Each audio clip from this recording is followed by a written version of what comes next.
नमस्कार दोस्तों, स्वागत है आपका वनडे ज्ञान सेंटर में। दोस्तों, आज के वीडियो में हम लोग दीनदयाल उपाध्याय गोरखपुर विश्वविद्यालय गोरखपुर के BA 6 सेमेस्टर सोशियोलॉजी का जो पहला पेपर है, जिसका नाम है पॉइनियर्स ऑफ इंडियन सोशियोलॉजी यानी भारतीय समाजशास्त्र के अग्रदूत, और जिसका पेपर कोड है SOC 304, उससे संबंधित 100 महत्वपूर्ण बहुविकल्पी प्रश्नों की प्रैक्टिस करेंगे। ये प्रश्न परीक्षा में बार बार पूछे जाने वाले प्रश्न हैं, तो परीक्षा देने जाने से पहले इन प्रश्नों को जरूर देख करके जाइएगा। चलिए बिना देर किए प्रश्नों की प्रैक्टिस शुरू करते हैं।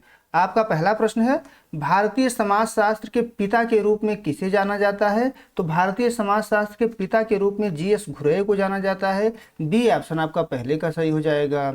दूसरा प्रश्न देख लेते हैं, caste and race in India पुस्तक के लेखक कौन है? तो caste and race in India पुस्तक के लेखक GS घुरैया को ही माना जाता है। सी ऑप्शन आपका दूसरे का सही हो जाएगा। तीसरा प्रश्न देख लेते हैं, GS घुरैया ने जाति व्यवस्था की कितनी प्रमुख विशेषताएं बताई है? तो GS घुरैया ने जाति व्यवस्था की कुल 6 प्रमुख विशेषताएं बताई हैं। सी ऑप्शन आपका तीसरे का सही हो जाएगा। चौथा प्रश्न है, GS घुरैया ने आदिवासियों को क्या नाम दिया था? तो GS घुरैया ने आदिवासियों को पिछड़े हिंदू नाम दिया था। ए ऑप्शन आपका चौथे का सही हो जाएगा। पांचवा प्रश्न देख लेते हैं, इसमें आपसे पूछा गया है कि GS घुरैया के अनुसार जाति व्यवस्था की एक विशेषता खंडात्मक विभाजन है, इसका क्या अर्थ है? खंडात्मक विभाजन का क्या अर्थ है आपसे पूछा गया है। तो इसका अर्थ है समाज का छोटी छोटी इकाइयों यानी जातियों में विभाजित होना। बी ऑप्शन आपका पांचवें का सही हो जाएगा।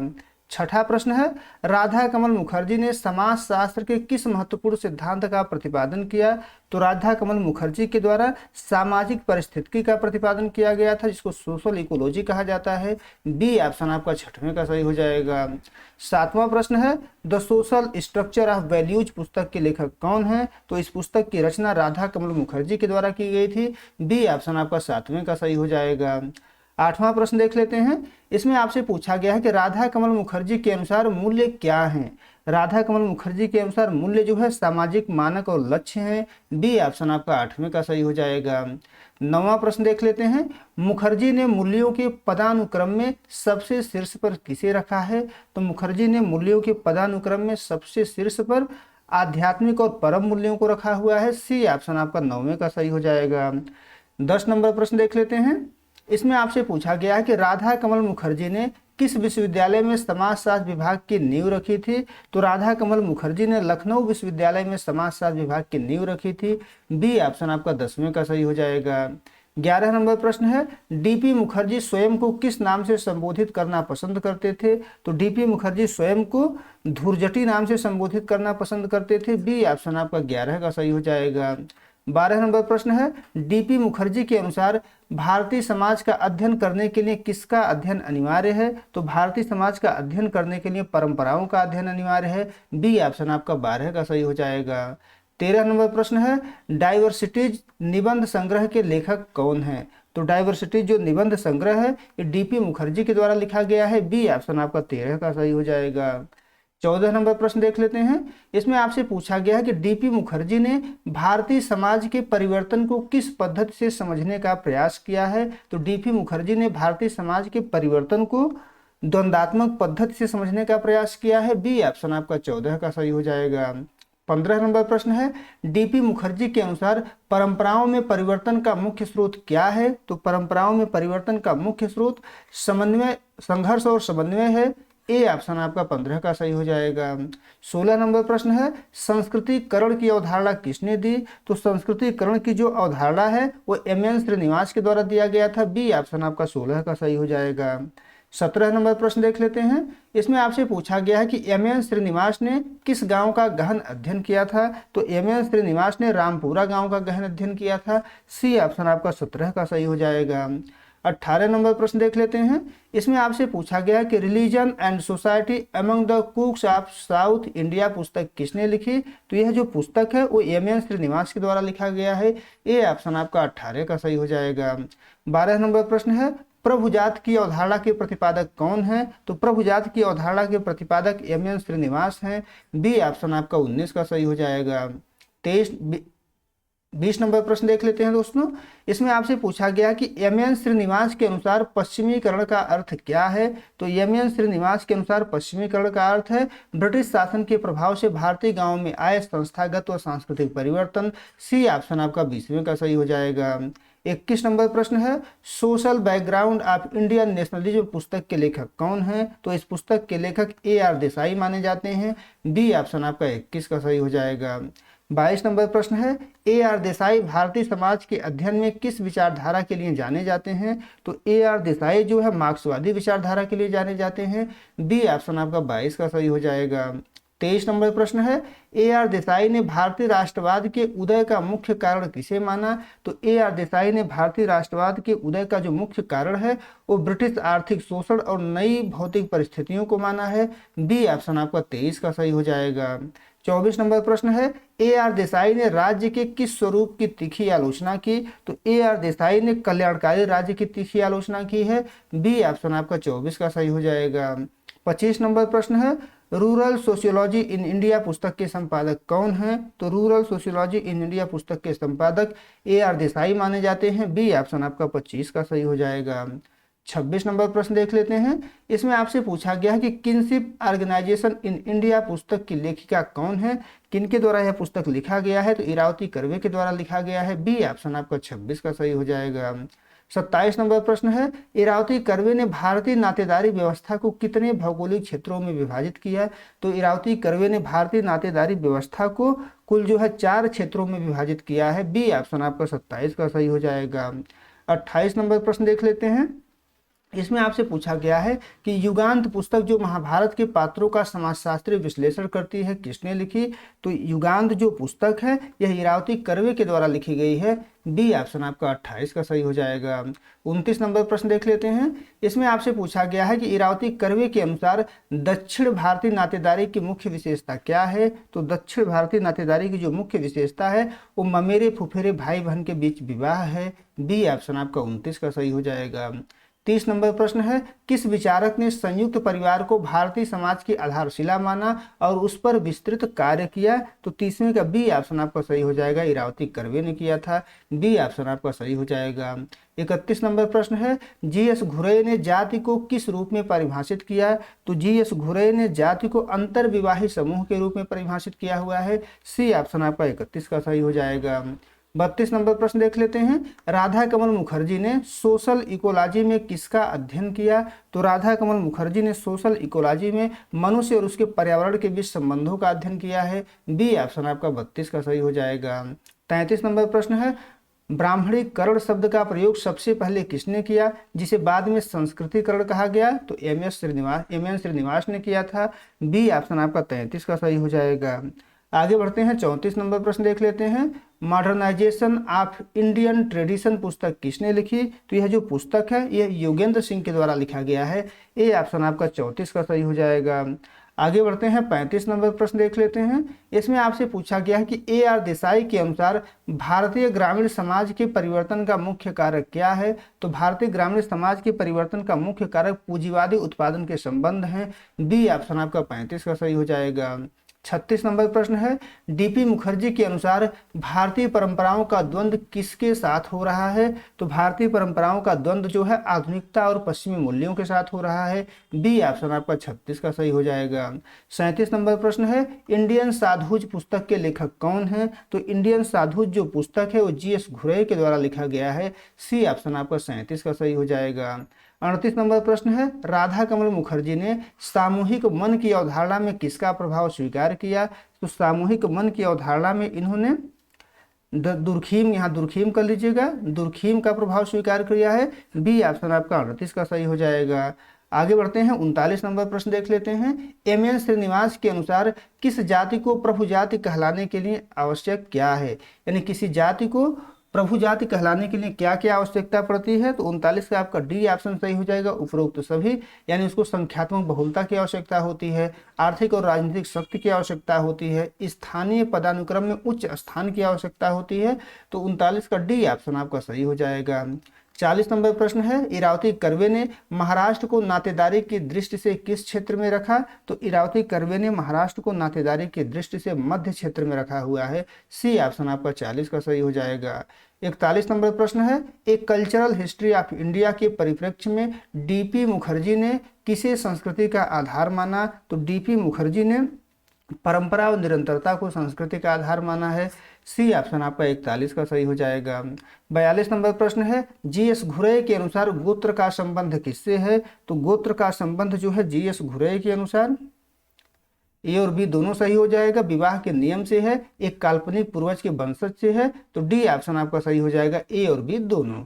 आगे बढ़ते हैं, 43 नंबर प्रश्न देख लेते हैं। इसमें आपसे पूछा गया कि ए आर देसाई ने भारतीय राष्ट्रवाद को कितने चरणों में विभाजित किया है? तो ए आर देसाई ने भारतीय राष्ट्रवाद को कुल 5 चरण में विभाजित किया है। 43 का सी ऑप्शन आपका सही हो जाएगा। 44 नंबर प्रश्न है, लौकिकीकरण की प्रक्रिया पर किसने विस्तार से लिखा है? तो लौकिकीकरण की प्रक्रिया पर एम.एन. श्रीनिवास ने विस्तार से लिखा है। ए ऑप्शन आपका 44 का सही हो जाएगा।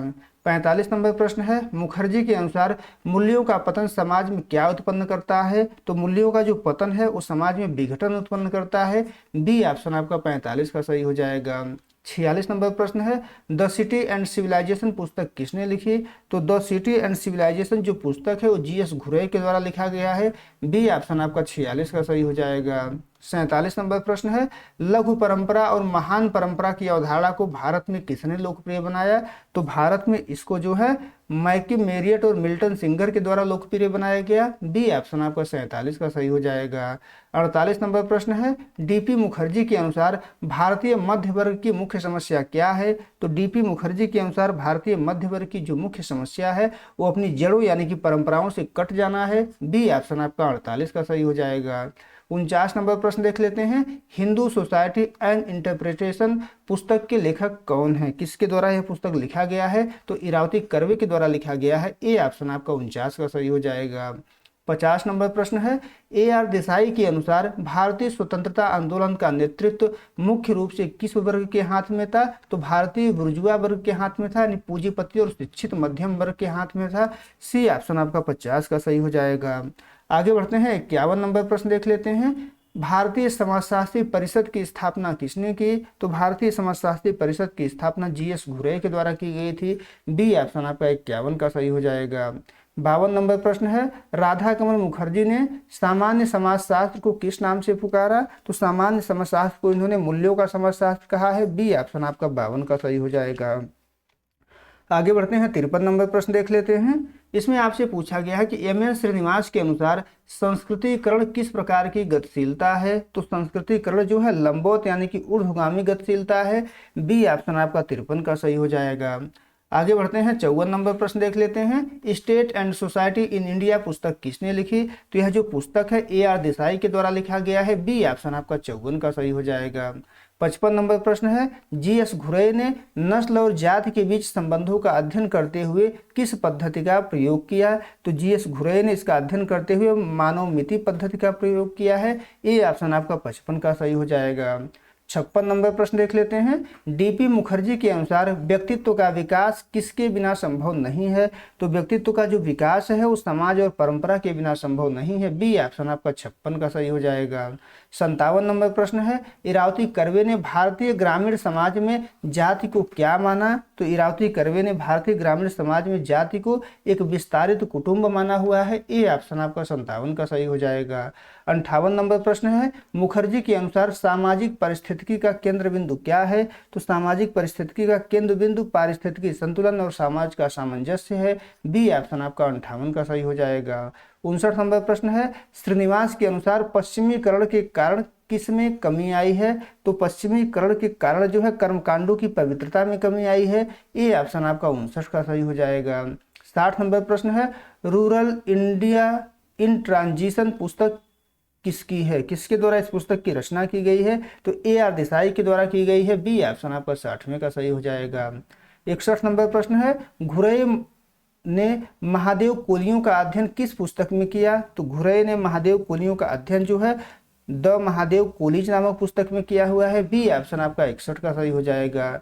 62 नंबर प्रश्न देख लेते हैं। डीपी मुखर्जी के अनुसार भारतीय इतिहास परंपराओं के संघर्ष का इतिहास है, यह विचार किससे प्रभावित है? तो यह जो विचार है एक कार्ल मार्क्स और हेगेल से प्रभावित है। बी ऑप्शन आपका 62 का सही हो जाएगा। 63 नंबर प्रश्न है, राधा कमल मुखर्जी ने मूल्यों के कितने प्रकार बताए हैं? तो राधा कमल मुखर्जी ने मूल्यों के कुल 2 प्रकार बताए हैं, एक साध्य मूल्य होता है, दूसरा साधन मूल्य होता है। तो ए ऑप्शन आपका 63 का सही हो जाएगा। 64 नंबर प्रश्न है, एम.एन. श्रीनिवास ने संस्कृतिकरण की प्रक्रिया को किसके विकल्प के रूप में देखा? तो संस्कृतिकरण की प्रक्रिया को इन्होंने जाति के भीतर सामाजिक गतिशीलता के विकल्प के रूप में देखा। बी ऑप्शन आपका 64 का सही हो जाएगा। 65 नंबर प्रश्न है, इरावती कर्वे के अनुसार उत्तर भारतीय नातेदारी किस नियम पर आधारित है? तो उत्तर भारतीय नातेदारी जो है ग्राम बहिर्विवाह के नियम पर आधारित है। बी ऑप्शन आपका 65 का सही हो जाएगा। 66 नंबर प्रश्न है, ए.आर. देसाई ने किस पर जोर दिया? तो ए.आर. देसाई के द्वारा द्वंदात्मक भौतिकवादी परिप्रेक्ष्य पर जोर दिया गया। बी ऑप्शन आपका 66 का सही हो जाएगा।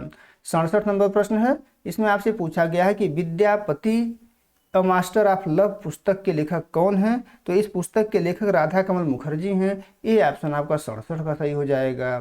68 नंबर प्रश्न है, घुरय के अनुसार जाति व्यवस्था की उत्पत्ति में किस प्रजाति का मुख्य हाथ था? तो जाति व्यवस्था की उत्पत्ति में जो है इंडो आर्य प्रजाति का मुख्य हाथ था। बी ऑप्शन आपका 68 का सही हो जाएगा। 69 नंबर प्रश्न है, द रिमेम्बर्ड विलेज पुस्तक किसने लिखी? तो यह जो पुस्तक है एम.एन. श्रीनिवास के द्वारा लिखा गया है। ए ऑप्शन आपका 69 का सही हो जाएगा। 70 नंबर प्रश्न है, राधा कमल मुखर्जी के अनुसार महासागरों का समाजशास्त्र किससे संबंधित है? तो महासागरों का समाजशास्त्र जो है मानवीय परिस्थिति और व्यापार से संबंधित है। बी ऑप्शन आपका 70 का सही हो जाएगा। 71 नंबर प्रश्न है, किसने कहा भारतीय समाजशास्त्री को सबसे पहले एक भारतीय होना चाहिए, अर्थात उसे अपनी परंपराओं का ज्ञान होना चाहिए? यह किसके द्वारा कहा गया है? तो डीपी मुखर्जी के द्वारा कहा गया है। बी ऑप्शन आपका 71 का सही हो जाएगा। 72 नंबर प्रश्न देख लेते हैं। इसमें आपसे पूछा गया है कि सोशल टेंशन इन इंडिया पुस्तक के लेखक कौन है? तो यह जो पुस्तक है जी.एस. घुरय के द्वारा लिखा गया है। बी ऑप्शन आपका 72 का सही हो जाएगा। आगे बढ़ते हैं, 73 नंबर प्रश्न देख लेते हैं। इरावती कर्वे ने किस भाषा परिवार के आधार पर नातेदारी का विश्लेषण किया है? तो इंडो यूरोपियन इंडो आर्य भाषा, द्रविड़ भाषा, मुंडा भाषा। डी ऑप्शन आपका सही हो जाएगा उपरोक्त सभी। 74 नंबर प्रश्न देख लेते हैं। एम.एन. श्रीनिवास के अनुसार धर्मनिरपेक्षता का क्या अर्थ है? तो एम.एन. श्रीनिवास के अनुसार धर्मनिरपेक्षता का अर्थ है जीवन के विभिन्न क्षेत्रों से धार्मिक प्रभाव का कम होना। बी ऑप्शन आपका 74 का सही हो जाएगा। 75 नंबर प्रश्न है, ए.आर. देसाई के अनुसार भारतीय किसान आंदोलन का मुख्य शत्रु कौन था? तो भारतीय किसान आंदोलन का मुख्य शत्रु सामंतवाद और पूंजीवाद राज्य व्यवस्था था। तो बी ऑप्शन आपका 75 का सही हो जाएगा। 76 नंबर प्रश्न है, द डिमेंशंस ऑफ वैल्यूज किसकी कृति है? यह किसके द्वारा लिखा गया है आपसे पूछा गया है? तो राधा कमल मुखर्जी के द्वारा लिखा गया है। तो ए ऑप्शन आपका 76 का सही हो जाएगा। 77 नंबर प्रश्न है, घुरय ने जाति व्यवस्था को कैसी संरचना माना? तो घुरय ने जाति व्यवस्था को पूर्णतः बंद संरचना माना हुआ है। बी ऑप्शन आपका 77 का सही हो जाएगा। 78 नंबर प्रश्न देख लेते हैं। डीपी मुखर्जी के अनुसार परंपरा का अर्थ क्या है? तो डीपी मुखर्जी के अनुसार परंपरा का अर्थ है हस्तांतरित होना जो पीढ़ी दर पीढ़ी आगे बढ़े। बी ऑप्शन आपका 78 का सही हो जाएगा।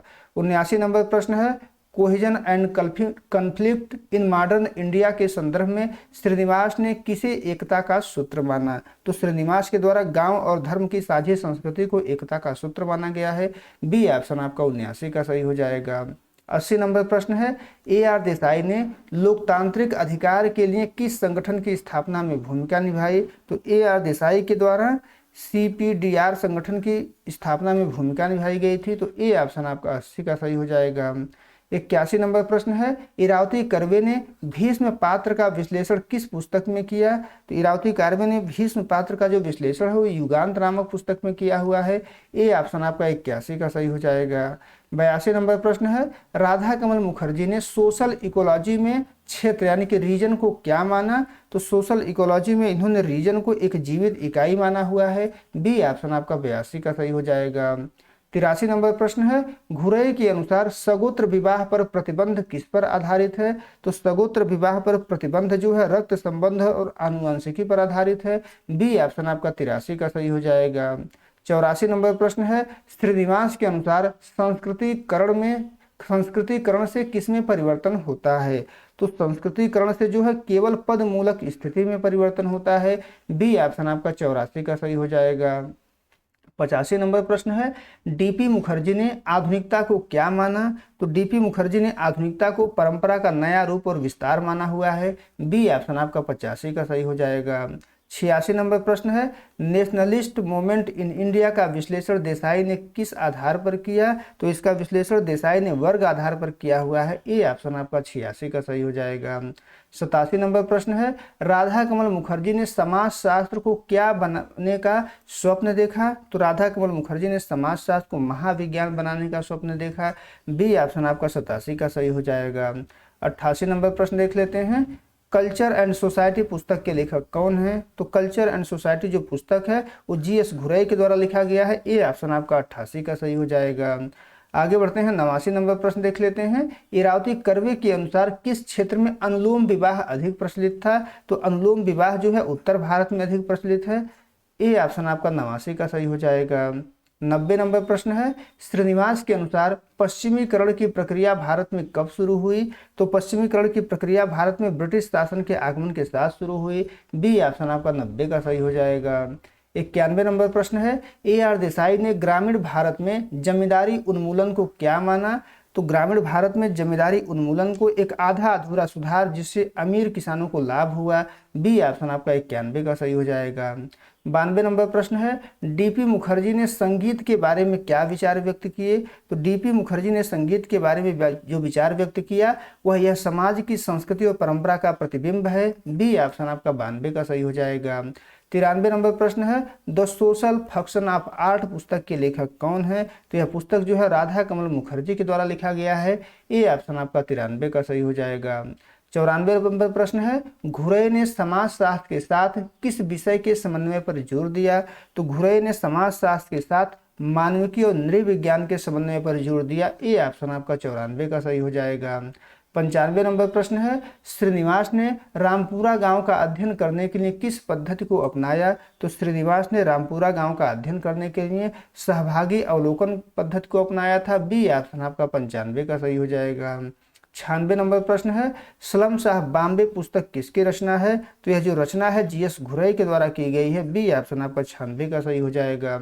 97 नंबर प्रश्न देख लेते हैं, इसमें आपसे पूछा गया है कि डीपी मुखर्जी के अनुसार नियोजित परिवर्तन के लिए क्या आवश्यक है? तो नियोजित परिवर्तन के लिए सामाजिक और सांस्कृतिक जड़ों की समझ आवश्यक है। बी ऑप्शन आपका 97 का सही हो जाएगा। 98 नंबर प्रश्न है, राधा कमल मुखर्जी ने मूल्यों के समाजशास्त्र में किस भारतीय दर्शन का प्रभाव दिखाया? तो मूल्यों के समाजशास्त्र में वेदांत और उपनिषद का प्रभाव दिखाया। ए ऑप्शन आपका 98 का सही हो जाएगा। 99 नंबर प्रश्न है, ए.आर. देसाई किस समाजशास्त्रीय संप्रदाय से सबसे अधिक प्रभावित थे? तो ए.आर. देसाई जो थे वो मार्क्सवादी स्कूल से सबसे ज्यादा प्रभावित थे। सी ऑप्शन आपका 99 का सही हो जाएगा। 100 नंबर प्रश्न है, ऑक्सीडेंटल सिविलाइजेशन के प्रति जीएस घुरई का क्या दृष्टिकोण था? तो इसके प्रति जीएस घुरई का दृष्टिकोण था भारतीय संस्कृति के लिए एक चुनौती और अवसर दोनों है यह। सी ऑप्शन आपका 100वें का सही हो जाएगा। उम्मीद है दोस्तों आपको ये वीडियो पसंद आया होगा। अगर वीडियो अच्छी लगी तो हमारे चैनल को सब्सक्राइब कर लीजिए, वीडियो को लाइक और शेयर कर दीजिए। बहुत बहुत धन्यवाद।